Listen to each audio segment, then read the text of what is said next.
বললাম আয়েশা পারলে মাকদুম সালমাদানির সামনে তোমাকে দিনের বেলা চাঁদ দেখিয়ে দিব, রাতের বেলা সূর্য দেখিয়ে দিব ইনশাআল্লাহ। রসুলের পাকের এক একটা শেরদেরকে দেখলে তোমাদের রাতের ঘুম হারাম হয়ে যাবে। ভাতের থেকে তো ওষুধ খান বেশি বান্দা। কিভাবে বুঝবেন আপনি আল্লাহ রসুলের কথা? আপনি ওষুধই খান, ডাক্তারের সাথে সম্পর্ক রাখেন, ওলি আল্লাহদের সাথে সম্পর্ক লাগবে না। অথচ ওয়া উলিল আমরি মিনকুম, আল্লাহ ওয়ালাদের সাথে সম্পর্ক রাখার কথা ছিল, যারা আপনাকে হকের পথে দেখায়।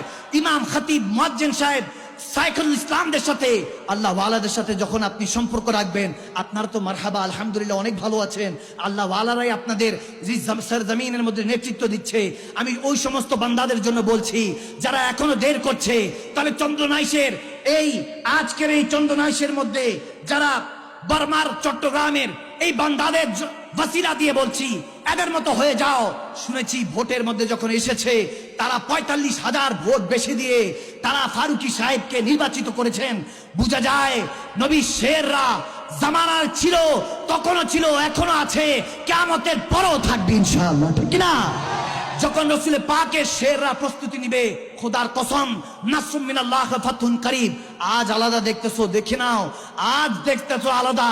যখন আমরা একত্রিত হয়ে যাব, মনে রেখো বিজয়টা আমাদের দিকে রব্বে করিম লিখিত রেখেছে, আমাদের দিকে বিজয়টা আছে।